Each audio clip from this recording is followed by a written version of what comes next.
మీరు ఎలా చూస్తారు? ఈ పిటిషన్ని ఆహ్వానిస్తున్నారా లేదంటే కనుక సుప్రీంకోర్టు నిర్ణయాన్ని సమర్థిస్తున్నారా? ఎందుకంటే పిటిషన్ అసలు అడ్మిటే చేయలేదు, కొట్టివేసింది సుప్రీంకోర్టు. అసలు ఈ పిటిషనర్ ఏమని అడుగుతున్నారు?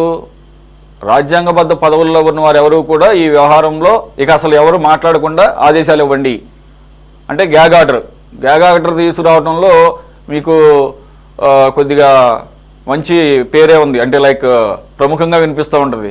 వివేకానంద రెడ్డి గారి మర్డర్ కేసులో ఫస్ట్ గుండెపోటు అన్నారు మీరే, తర్వాత చంద్రబాబు నాయుడు చంపారు అన్నారు మీరే, మళ్ళా కొన్ని నెలలకి ఇదేదో మన చుట్టుకుంటుందని చెప్పేసి ఎప్పుడైతే అవినాష్ రెడ్డి పేరు ఇవన్నీ బయటకు వస్తుందనుకున్నప్పుడు టక్మని కోర్టుకు వెళ్ళి ఈ విషయం మీద వివేకానంద రెడ్డి మర్డర్ కేసు మీద ఎవరు మాట్లాడకూడదు అని చెప్పేసి ఒక గ్యాగ్ ఆర్డర్ తెచ్చుకున్నారు. అలాగే మిగిలిన అంశాల్లో కూడా మరి ఇది కూడా ఆ రకంగా ఏమన్నా శ్రీనివాసన్న ఆయన పిటిషన్ వేశారట, మరి మీరేమన్నా వెనకుండి పంపించారా? పిటిషన్ వేయించారా? లేదు సిబిఐకి వెళ్ళి చెప్పుకోవచ్చు అంటున్నారు. ఇప్పుడు ఇది సుప్రీంకోర్టు యాక్సెప్ట్ చేయలేదు కాబట్టి ఏమన్నా సిబిఐని అప్రోచ్ అవుతారా సార్? సురేష్ గారికి 24 ప్రేక్షకులకు డిబేట్లో పెద్దలందరికీ నమస్కారం.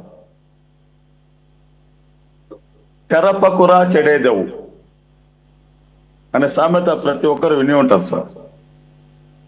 ఈరోజు కూటమి ప్రభుత్వానికి సుప్రీంకోర్టు ఇచ్చినటువంటి తీర్పు ఒక పెద్ద చెంపపెట్టు అనడము భావ్యంగా ఉంటుంది. ఎందుకంటే మొదటిసారి చెప్తున్నాను సార్, ఈ కల్తీ నెయ్యి వ్యవహారం ఎప్పుడు వచ్చింది సార్? 2024 ముందు వచ్చిందా? 2024 కూటమి ప్రభుత్వంలో వచ్చిందా? ఈ సమస్య వచ్చింది, ఈ కల్తీ నెయ్యి విషయం వచ్చింది కూటమి ప్రభుత్వంలోనే, జూన్ జూలైలో. అంటే కూటమి ప్రభుత్వంలో కల్తీ జరిగింది. కూటమి ప్రభుత్వంలో కల్తీ లడ్డు తయారు చేయడం జరిగింది. కూటమి ప్రభుత్వంలో పది మాంసం, గుడ్డు మాంసం, చేప నూనె ఎన్ని కలిపారు, తర్వాత కెమికల్స్ బాత్రూమ్ లో వేసే కెమికల్స్ కలిపారని చెప్పి క్లియర్ గా వాళ్ళే చెప్పారు. పవన్ కళ్యాణ్ గారు చెప్పారు, చంద్రబాబు నాయుడు గారు చెప్పారు, లోకేష్ గారు చెప్పారు. ఇది వాడ పట్టణ సిటీ తిరిగి అయ్యో మా తిరుమల తిరుపతి దేవస్థానానికి అన్యాయం జరిగింది, అక్కడ గుడ్డు కొవ్వు, చేప నూనె, కెమికల్స్ కలిపారు, అయ్యో అని ఒక వ్యక్తిత్వ హననం చేయడము, జగన్మోహన్ రెడ్డి గారిని వ్యక్తిత్వ హననం, క్యారెక్టర్ అసాసినేషన్ చేయాలి దురుద్దేశంతోనే చంద్రబాబు నాయుడు గారు, పవన్ కళ్యాణ్ గారు, లోకేష్ గారు ఒక ఊపారండి. ఒక గాలి వానలాగా దీన్ని సృష్టించేశారు. ఒక పెద్ద ప్రమాదమైన తుఫాన్లుగా సృష్టించారు. ఇంతకంటే దుర్మార్గంగా ఉందా సార్? ఈ రోజు సుప్రీంకోర్టు చెప్పింది, మీ దగ్గర ఏమైనటువంటి ఆధారాలు ఉంటే చిట్కు ఇవ్వండి, సిబిఐకి ఇవ్వండి. ప్రతిసారి మీరు వచ్చి ఈ యొక్క ఇష్యూని ప్రజల్లోకి తీసుకువెళ్ళడం మంచిది కాదు అని క్లియర్ కట్ గా చెప్పింది. అంటే ఇష్యూ జరిగింది టీడీపీ హయాంలో. అక్కడ ఏదైతే ట్యాంకర్లు వచ్చారు, కల్తీ నెయ్యి ట్యాంకర్లు వచ్చిందో టీడీపీ హయాంలోనే. మరి అభూత కల్పనలు ఈ విధంగా వైఎస్ఆర్సీపీ హయాంలో జరిగి ఉండవచ్చు అని ఒక దురుద్దేశం తప్ప ఇందులో వేరే ఉద్దేశము ఏమీ లేదనేది క్లారిటీగా అర్థమైంది సార్. ఎందుకంటే ఈరోజు సుప్రీంకోర్టు తీర్పే ఒక చెంపపెట్టు ఈ టీడీపీ, జనసేన, బీజేపీ కూటమికి. ఎందుకంటే వీళ్ళు చేసిన డ్రామాలు అంతే కాదు సార్. ప్రతి మీటింగ్ లో జంతువులు మా ధర్మానికి, మా సనాతన ధర్మానికి, అదే ముస్లింలైతే అదే అంటే ఎందుకు తెస్తారా? పిచ్చోడా పవన్ కళ్యాణ్, నీకు మధ్య పోయిందా? మధ్య దొబ్బిందే నీకు పవన్ కళ్యాణ్. ప్రతి చోట జగన్మోహన్ రెడ్డి గారిని తిట్టడము, క్యారెక్టర్ అసాసినేషన్ చేయడము ఎంతవరకు భావ్యమని నేను పవన్ కళ్యాణ్ ప్రశ్నిస్తున్నాను. మళ్ళీ అసెంబ్లీ సాక్షి కట్టాడు నేను వెళ్ళలేదని. ఇంతకంటే దౌర్భాగ్యం ఇంకొకటి ఉంటుందా? అందరి పెద్దలందరూ తెలుసు, రాష్ట్ర ప్రజలందరూ తెలుసు ఏ విధంగా పవన్ కళ్యాణ్, చంద్రబాబు నాయుడు గారు, నారా లోకేష్ గారు ఒక మంచి నాయకుడిని ఈ రాష్ట్ర అభివృద్ధి కోసం కృషి చేసేటి మహనీయుడైనటువంటి జగన్మోహన్ రెడ్డి గారిపై నిందలు వేసి కేవలం రాజకీయ దురుద్దేశంతోనే రాజకీయాలు ఉండాలి. అరిస్టాటిల్ గారు చెప్పారు, ఉయ్యాల నుండి కాటి వరకు రాజకీయాల సమగ్రాభివృద్ధి జరుగుతుంది. అదే అసలు రాజకీయము. అది రాజకీయం చేయాలి. ఎటువంటి రాజకీయం చేయాలి, ఎటువంటి అభివృద్ధి జరుగుతుంది, రాష్ట్రానికి ఎటువంటి నష్టం జరుగుతుంది, దేశానికి ఎటువంటి నష్టం జరుగుతుంది, దీనిపైన కూల్చొని చర్చాలి. కానీ ఇక్కడ ప్రజల సమస్యలపైన మాట్లాడలేదు, రైతుల సమస్యలపైన మాట్లాడలేదు, విద్యార్థుల సమస్యలపైన మాట్లాడలేదు, ఉద్యోగస్తులపైన మాట్లాడలేదు, రైతు కూలీల పైన మాట్లాడలేదు. ఎక్కడ ఇటువంటి మాట్లాడలేకుండా కేవలం లడ్డు తీసుకొచ్చారు సార్. లడ్డు లడ్డు లడ్డు ఈ 2 సంవత్సరాలు ఇదే విధంగా గడిపేసి తిరిగి ఇప్పుడు అంటున్న విజయ్ కిరణ్ గారు వాళ్ళ చిన్నాన్ని చంపేస్తే అది కూడా ఏదో జరిగింది అది ఇదని సుప్రీంకోర్టే చెప్పింది.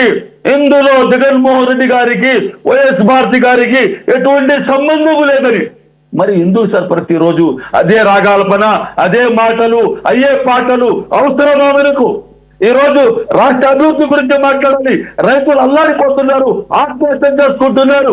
మొన్న ఒక టీడీపీ నాయకుడు దక్షి నుండి 2 చెప్పులు తీసుకొని కొట్ట కొట్టుకున్నాడు.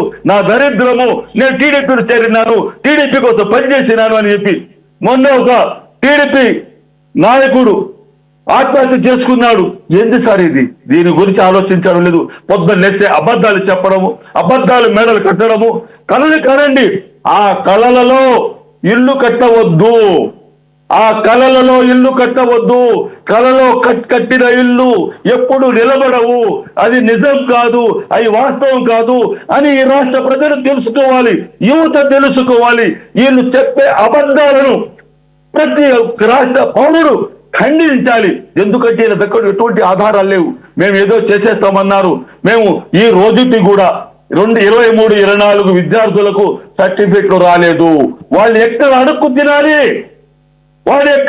తినాలి, వాళ్ళు కనీసం సర్టిఫికెట్లు వచ్చి ఉంటే, వాళ్ళకి ఫీజు రీఎంబర్స్ ఇచ్చుంటే, వాళ్ళు ఈరోజు ఉద్యోగ అవకాశాలు వచ్చి ఉండేవి, ఉద్యోగాలు దొరికేది. అంటే అబద్ధాలతో ఈ ప్రభుత్వం ఎన్ని రోజులు పనిచేస్తుంది సార్? ఎన్ని రోజులు పనిచేస్తుంది చెప్పండి? ఒక రాష్ట్ర ముఖ్యమంత్రిగా ఉండి ఏదైనా తప్పు జరిగిందంటే మీ హయాంలో జరిగింది. కల్తీ నెయ్యి ట్యాంకర్లు వచ్చింది టీడీపీ హయాంలో వచ్చినాయి, పట్టుబడ్డది టీడీపీ హయాంలోనే, కొండపైకి తిరిగి వెళ్ళింది టీడీపీ హయాంలోనే. ఇన్ని జరిగితే మధ్యలో జగన్మోహన్ రెడ్డి గారు ఎక్కడొచ్చారు? మధ్యలో జగన్మోహన్ రెడ్డి గారి ప్రభుత్వం ఎక్కడి నుంచి వచ్చింది?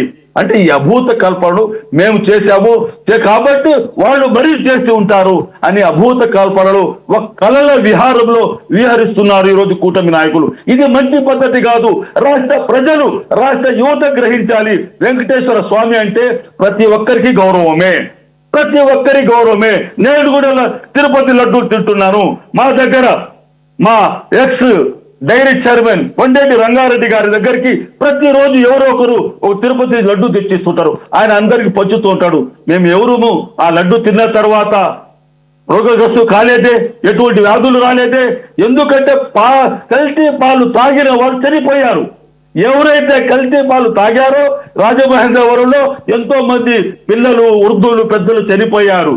అది కల్తీ అంటే. ఇక్కడ ఎవరికైనా నష్టం జరిగిందా? లేదు. అంటే ఒక రాష్ట్ర ముఖ్యమంత్రి ఉన్నాడు, తండ్రి స్థానంలో ఉన్నటువంటి వ్యక్తి దానిపైన ఎటువంటి ఆధారాలు ఏమైనా ఆరోపణలు వస్తే దాన్ని గుప్తంగా దాన్ని విచారణ చేసి తర్వాత బహిర్గతం చేయాలి. ఇటువంటి ఏమి చేయకుండా కేవలం నారా లోకేష్ కోసం, తన తనయుడి కోసం ఒక మంచి వ్యక్తిని జగన్మోహన్ రెడ్డి గారిని క్యారెక్టర్ అసాసినేట్ చేశారని చెప్పడము ఇందులో ఎటువంటి సందేహం లేదు సార్.